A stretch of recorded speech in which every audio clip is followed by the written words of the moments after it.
it's important to make a distinction within ourselves of where the questions are coming from. So are the questions coming from the deepest and most authentic part of our own selves? Or are the questions really just coming from the mind? So the questions that only come from our minds are not coming from a very deep place. They can come from a place of complex intellectual abstraction, but they're not coming from a place of the kind of place that's going to help to liberate ourselves. This is why I like the phrase authentic self. Because when we speak from the most authentic part of our own self, we express a kind of sincerity, authenticity, gravitas, truthfulness, integrity, soul level integrity. It changes everything. It means that we are very serious. We're deadly serious about our potential to awaken. And we really mean it. We're not just entertaining ourselves. We're taken very seriously.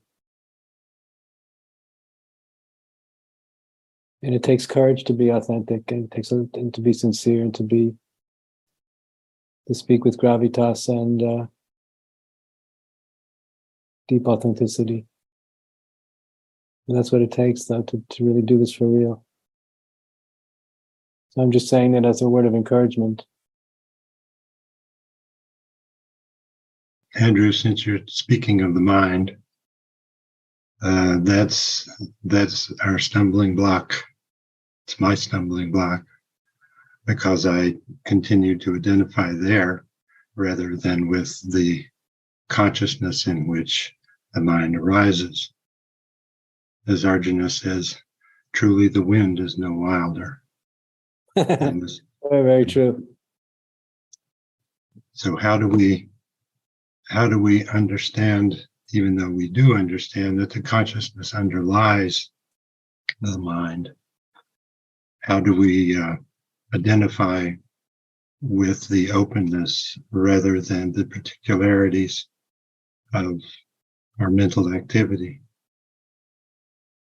Well, it has to do with sincerity. It has to do with being ruthlessly sincere in public and in private.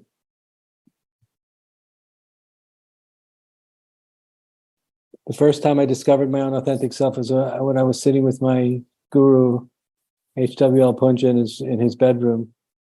And I'd known him for a few weeks, and we were alone. And we weren't speaking. We were just sitting quietly together. And I suddenly heard somebody ask the question. They said, somebody spoke to him and they said, I'm ready to die, but I don't know how. And then I realized it was me. But I had not been aware, my ego had not been aware of asking the question or of even intending to ask the question. And when I realized that I'd asked the question without being aware of it, I kind of drew back. I was shocked by the expression of such sincerity, such deadly sincerity coming through me, to reaching out to him. And it happened in spite of my ego. My ego was completely uninvolved in the reaching out to him. And then I realized that there was a part of myself that was much deeper than my small self, the ego, that was acting through me in spite of the ego. So therefore, sometimes when our mind is particularly troublesome, and of course it's never the mind that's troublesome, it's the ego that's attached to it. It gets worried or upset or frightened or feels insecure or lacking in kind of confidence. We have to have spiritual faith and conviction that our authentic self is alive and well in spite of how the mind and ego are behaving, even within the privacy of our own interiority. So it means we have to be able to sometimes bear the unpleasant and frightening fluctuations of our own mind and ego without believing in their veracity or their reality or their authenticity. because a lot of people think that just because the mind gets agitated and the ego gets reacted, that it means something about us. It means something about Andrew. It means something about Joseph. But when we get good at this, we realize that the fluctuations of the mind, the fluctuations of our emotions, don't necessarily mean anything about us. Because as we awaken, and as we've all heard so many times, the mind is deeply conditioned. We are all deeply conditioned on so many different levels at the same time. It's almost impossible to come to terms with how complex are the levels of conditioning and dimensions of conditioning that make up a human being.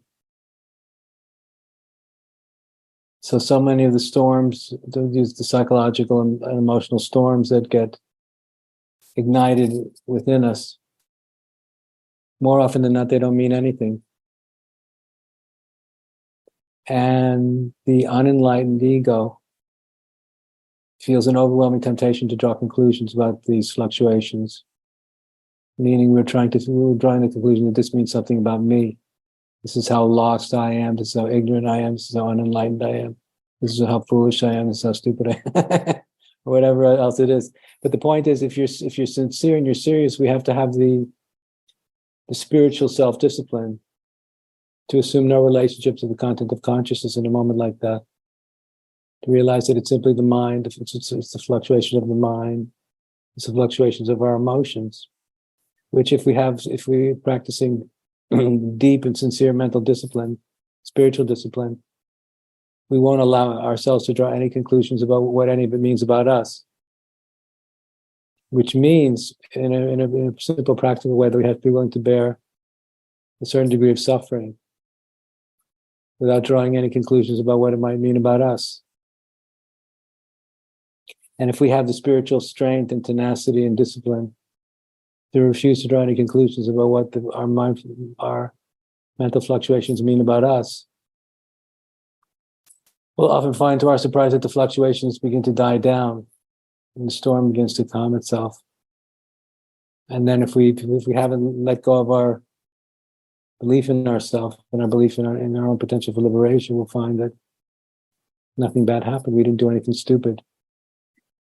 Because when we get frightened and feel insecure and anxious, we begin to doubt our spiritual capacity, spiritual strength. We can often do things that are self-destructive and can wreak havoc with our belief in our own spiritual potential. So the important thing is that we don't do anything at times like that. So the reason why we all want to learn how to practice, be master meditators, we all want to become masters. And to be a master meditator in this context means I know how to assume no relationship to the content of consciousness. I know how to assume no relationship to the content of consciousness, which is mind. I know how to assume no relationship to the content of consciousness, which means practically I can be in the middle of a storm, mind storm, emotional storm, and choose to assume no relationship to any of it and remain inwardly unmoved. It doesn't mean I don't suffer. I might suffer, but I'm not going to draw any conclusions even about that. What does it mean? Nothing about who I really am. But we've got to do it for real. We have to be very spirited. We have to be very spirited, very inspired, very diligent, very stoic. Because, to repeat, the weak mind and the weak ego is always drawing conclusions about itself. This means I'm good. This means I'm bad. This is right. This is wrong. We're always judging ourselves as being better than or worse than the others, better than or worse than our own ideals, instead of letting go of all of it and having the courage to be free. Sometime around now, because my guru made very apparent to me something that's really very obvious, but most people don't see, which is that freedom, spiritual freedom, The awakening to enlightened awareness never exists in the future. So most spiritual seekers are planning to get enlightened sometime in the future, to awaken to enlightened awareness sometime in the future. So locating an unconditional relationship to liberation always has to be located in the present moment, even if the present moment doesn't feel good. I'm not saying that suffering, there's something inherently dignified or laudable about suffering. I'm not saying that in any way, shape, or form. I'm just saying that we have to learn how to keep just insisting on this one major point. We have to learn how to draw no conclusions about ourselves from the fluctuations, from the way our mind may be fluctuating, and from the way our emotions may be fluctuating. That none of it has to mean anything about who I am. And not just as an absolute self, but also as a personal self, as an Andrew or as a Joseph. Doesn't need to mean anything about me, or doesn't need to mean anything about Joseph. Even if the mind is going crazy and our emotions are feeling out of control, we can choose to have no relationship with that whole storm. And the degree to which we can helps us to understand how spiritual freedom is always imminent, is always right here. It's never far away. And it's difficult. It's an ultimate challenge. Sometimes it's easy, sometimes it's difficult. But we have to not be concerned with whether it's easy or whether it's difficult. We have to be concerned with our own position of freedom always, no matter what appears to be happening. Because a lot of people will draw the conclusion that when it's easy, they say, "Oh, now I've got it. Now I'm doing it. This is it." And I think it's much more of a test of our freedom is how well we're doing when it's not easy. How well are we doing when it's ultimately challenging, emotionally, psychologically, existentially, metaphysically, when it's ultimately challenging for us? How well are we doing then? That says more about where we're really at. Because it's easy to be enlightened when we feel great. It's easy to be free when it's easy. Anybody can do that. It doesn't take any spiritual giftedness. We don't have to be spiritually gifted or talented to be free when it's easy to be free. But when it's ultimately challenging to be free, that's the real test. So what I suggest you do is a couple of things. The fourth tenet of evolutionary enlightenment, my teaching, speaks about the ultimate impersonal nature of all experience. So when you see the mind fluctuating in a way that causes agitation or suffering, realize that it's not your mind, Joseph, that's a particular problem, but that's the nature of the mind. The nature of freedom has to do with how well we do with difficulty, more than how well we do with bliss. It doesn't have to be spiritually gifted to be able to do this. Spiritually gifted people simply have more faith than people who don't.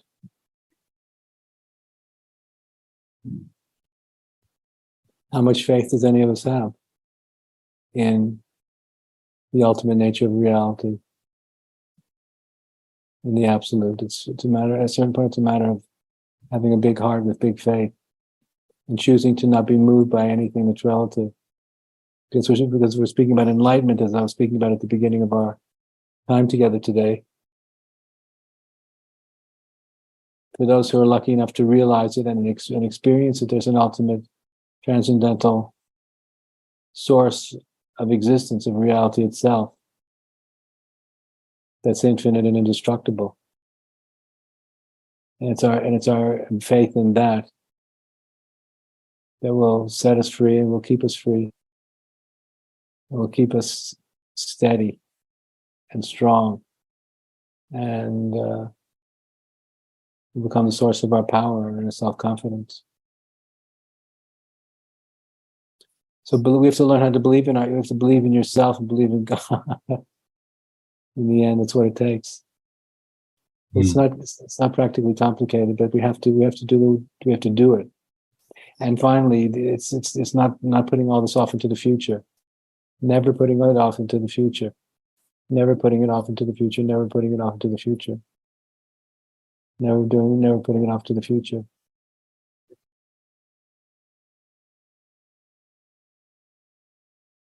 In terms of enlightenment, the mind, which co-arises with time, for those of you who have experience in these matters, you'll find that when the mind begins to fade into the background, our awareness of time and the passing of time fades into the background. So what we begin to notice when we have some experience of metaphysical depth in higher states, we have these experiences again and again when we suddenly realize that the mind created this powerful illusion that the very thing that we're looking for, absolute spirit, God of the infinite, somehow was existing beyond the present moment in some mysterious future time. And that's what keeps us all in ignorance, keeps us all in waiting, keeps us all in suffering and in hell. So those moments when we wake up and realize that absolute freedom never existed in the future, never. That's really the metaphysical issue we need to wrestle with all of our hearts. That's metaphysical liberation, enlightenment never exists in the future, and it always only exists in the here and now. So we want to stop pushing it away. And then the mind will say, well, but I feel like this and I don't feel like that, and my mind is doing this, my mind is doing that. Doesn't matter. Doesn't matter what the mind is doing, doesn't really matter what their emotions are doing, it's irrelevant. Absolute reality is completely unaffected by your mind and fluctuations of your mind, or my mind, or your emotions, or my emotions. It's absolutely untouched and utterly transcendentally free from all things, from all change.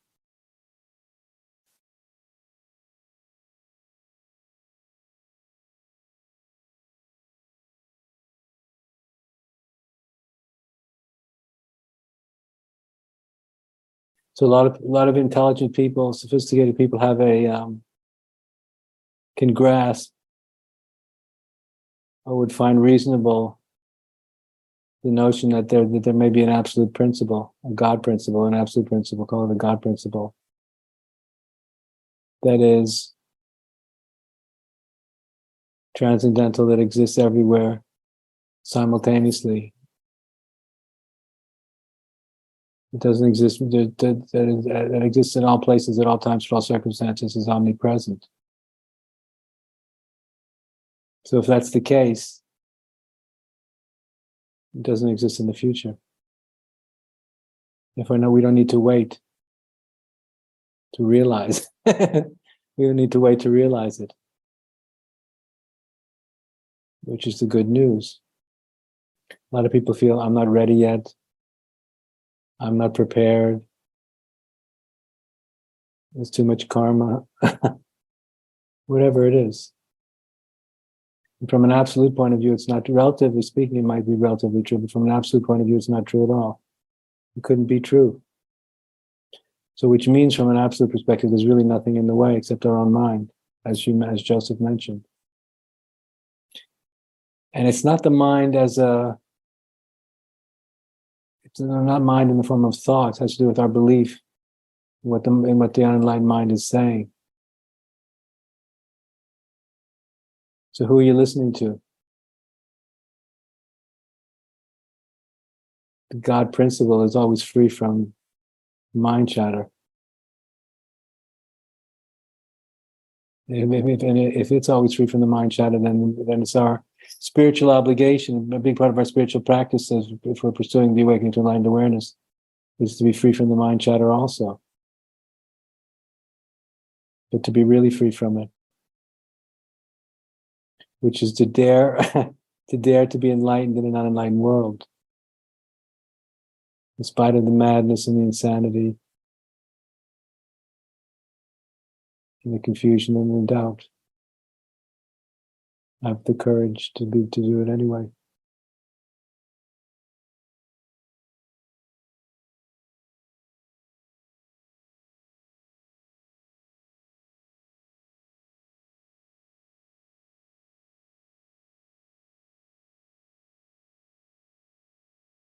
Is it possible to create or cultivate positive ego if you're totally alone? For example, like a monk in mountains. Is it possible? Sure, you can do anything when you're alone. Might be, sure, of course. But that means in order to do that when you're alone or when you're with other people, you have to practice spiritual self-discipline. Spiritual self-discipline is the secret. So in the teaching of evolutionary enlightenment, there's three positions. You may or may not have heard me speak about this. The first one is we realize when the first is the realization that I am lost. I am lost, that's the wrong relationship. The thought, I am lost. I realize I am lost. I realize I am ignorant. I realize I am a fool. That means I have a wrong relationship to the content of consciousness. So the solution, the medicine, is to assume no relationship to the mind and to the content of consciousness, which is the position of meditation, for example, or the meditator's position, the position of the Buddha or Lord Shiva. There's no relationship to the content of consciousness. For long periods of time, I'm assuming no relationship to the content of consciousness, which is the mind, and to the mind stories, and to the mind positions, and to the ego stories and the ego positions. No relationship to the mind stories, no relationship to the ego stories. No relationship for long periods of time, no relationship which is zero. The practice of emptiness, the practice of enlightenment is no relationship which is zero, which is going back to no thing whatsoever. And then as we learn how to spend long periods of time in no relationship with the content of consciousness, we will begin to experience moments of euphoria, boundless joy, happiness for no reason. When we begin to experience the spiritual euphoria and boundless happiness that emerges for no reason, at the same time we will get a glimpse of a potential for a different way to relate to the mind, a different way to relate to time, a different way to relate to incarnation, a different way to relate to life that's inherently positive. And then usually there are realizers who followed through took these same steps before us in earlier times, and they came up with teachings. Like the Buddha came up with the teachings, the Eightfold Path. So it's going from wrong relationship. In my teaching, I call it going from wrong relationship to no relationship to right relationship. That's the process. From wrong relationship to no relationship to right relationship. Now we can either do that once and for all, or we can do it every day. So you can wake up in the morning and be in a terrible state, of the mind can be in chaos and our emotions can be chaotic. And then we realize, oh, I'm a mess. So we say, well, I'm obviously in a wrong relationship situation, so I'm going to choose to practice no relationship to this chaos, and then I would assume a meditation posture for as long as I need to do it. And then when assuming this posture of no relationship, when my mind and emotions begin to calm down, I get glimpses of a potential for sanity, and for positivity. I begin to see, comes into view, comes into sight again. And then from that perspective of no relationship, then I can choose the right relationship. And so learning how to go from wrong relationship to no relationship to right relationship is the capital THE way, WAY. That's what the way is. Wrong relationship, no relationship, right relationship. And if you catch yourself unconsciously lost in wrong relationship, stop yourself. And don't try and fix that. It doesn't work to go from, usually doesn't work to go from wrong relationship to right relationship. I'm not saying it can't work, but it usually doesn't work to go from wrong relationship to right relationship. So we want to learn how to go from wrong relationship, or what we recognize as wrong relationship, to no relationship. And no relationship has to become our inner reference point for enlightened awareness, for inner freedom. There's no relationship. And from no relationship, then we want to reach for right relationship. And if we can go from wrong relationship to no relationship as a practice, before we reach for right relationship, we can cultivate our own sanity, our own potential to be sane. We can also cultivate our capacity to have a happy and healthy, wholesome ego also. So we have to put in the hard metaphysical work, which is going from wrong relationship to no relationship, stop, no relationship. And then only once we get established in no relationship, to consciously choose for right relationship, carefully, mindfully, again and again and again. But I've noticed that a lot of people who think they get it, they arrogantly think they can go from wrong relationship to right relationship. And it's usually not, doesn't work that way, because if we find ourselves swimming unconsciously in wrong relationship, it's going to be almost impossible to jump into right relationship. Because you don't have power of will, or what is the reason? It's because we're already we're already in the wrong place. So we want to make sure we make the effort to get out of the wrong place completely, which is not by getting into the safety of the right relationship, but to diving into the insecurity of no relationship.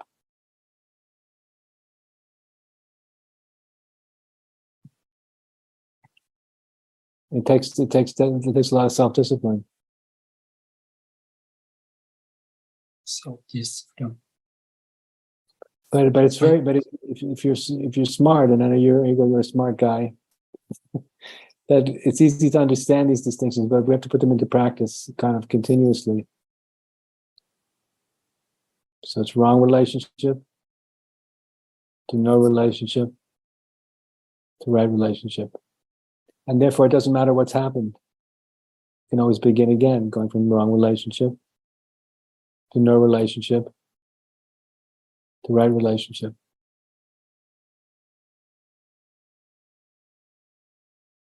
What would you say if the man lost his willpower? What is the way to restore it? How to get it back? It is a matter of cultivating a right relationship to the mind. Nobody loses their willpower. They give it. They stop making effort. If you stop making effort and you suffer the consequences, when you realize you don't want to do that anymore, then you start making the right effort. It's very simple.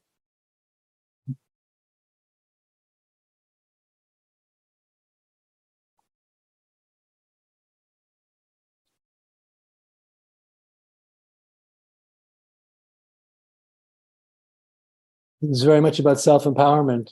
Spiritual liberation is about ultimately about self-empowerment from a certain point of view. So we have to have the courage to become powerful. We have to give that power to ourselves to make those choices. So you take responsibility for your own wrong choices, and then you change and start making the right choices. It's very simple. It's very easy. We start making the right choices, we start feeling better.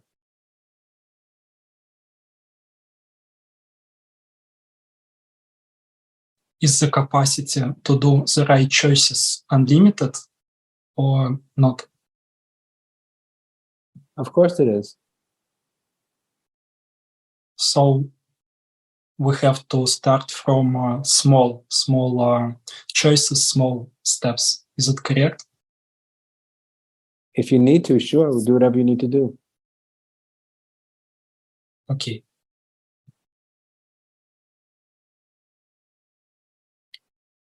Thank you for that experience. Sure. So, but remember, Igor, wrong relationship, no relationship, right relationship. So this is why we want to learn how to assume the position of no relationship. Because from no relationship, we get to right relationship. Thank you. Thank you. We have to put a lot of time into learning how to assume no relationship to our own mind, which takes practice every day. We want to learn how to, okay, now I'm going to spend 20 minutes, 30 minutes, an hour, 2 hours, 3 hours, however long I'm going to spend some time contemplating the nature of my own consciousness. And my main goal is to have no relationship with any of the content of consciousness.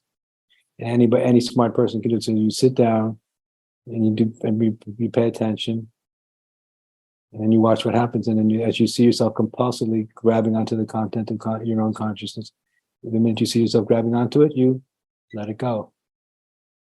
You say, oh, I see. And then next minute, you'll grab onto some other content. And then you say, oh, let it go. And you start seeing what happens when you don't let go. You start getting pulled into a whole universe. The whole universe comes into existence that seems to self-generate in seconds. And you get lost in the whole story of how the universe was created, what your role in it is, and all this, and an infinite amount of things that happened in this lifetime or in the last 100 lifetimes. And then you're totally about to have a nervous breakdown because it's so overwhelming.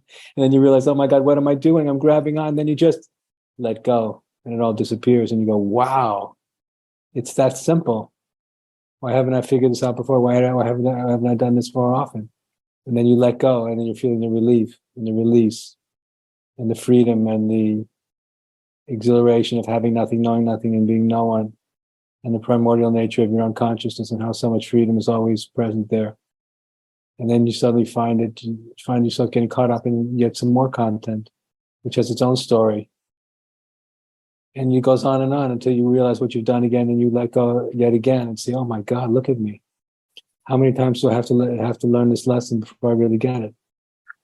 And you realize you start judging yourself in the same way I was speaking to Joseph about earlier, condemning yourself, putting yourself down, make yourself feel bad about yourself.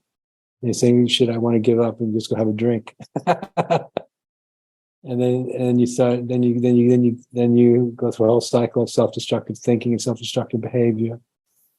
And then you say, screw enlightenment,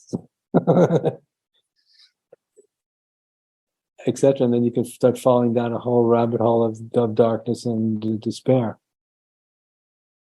And then you might wake up again a few days later, weeks later, months later, years later, lifetimes later, you realize, oh, I forgot what this is all about, waking up. And you start all over again. Then you learn how to start making better choices, because one doesn't want to suffer the consequences of giving into the negative ego, to the negative thinking. It's all the self-destruction, the karmic self-destruction it's always its result.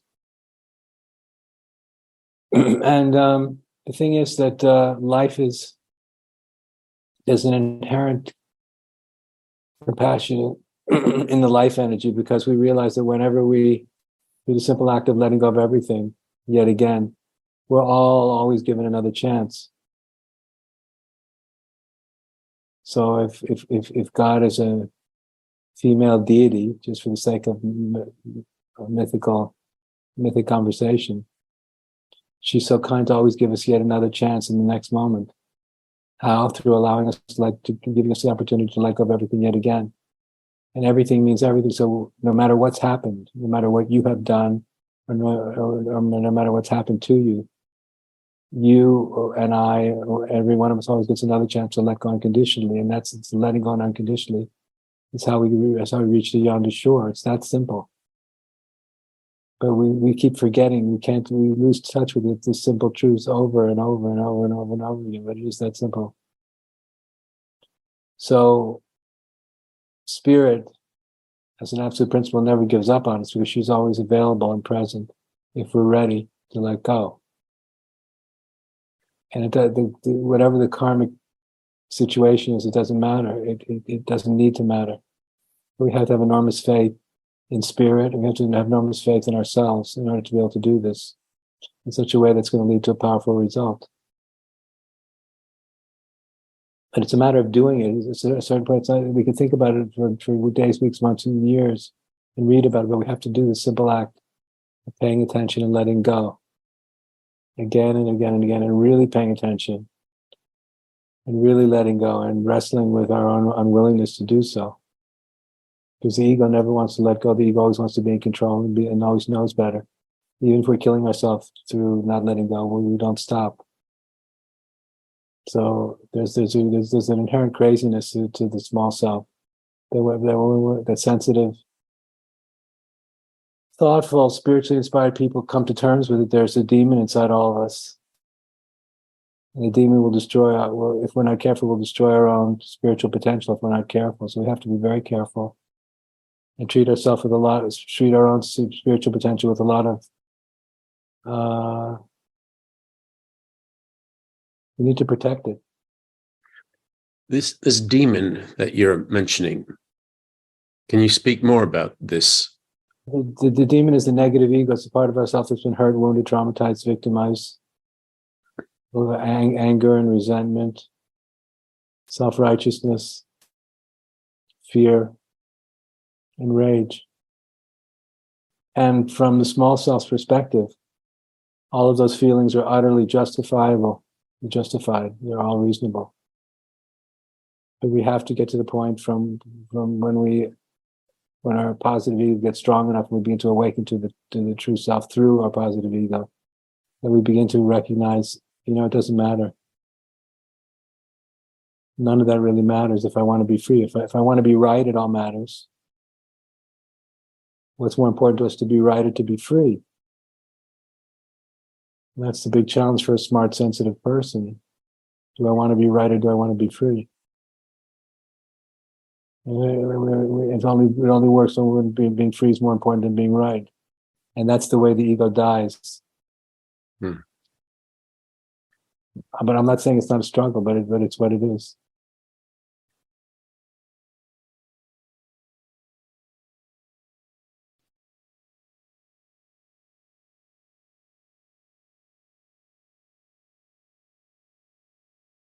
So I feel the presence of the questionless state, and as I'm fond of saying, the questionless state is when our questions disappear.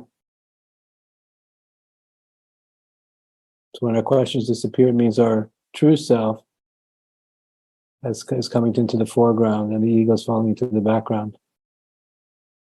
So the intensity of the mind that wants to know gets supplanted by the feeling of being. And as the feeling of being gets louder and more intense,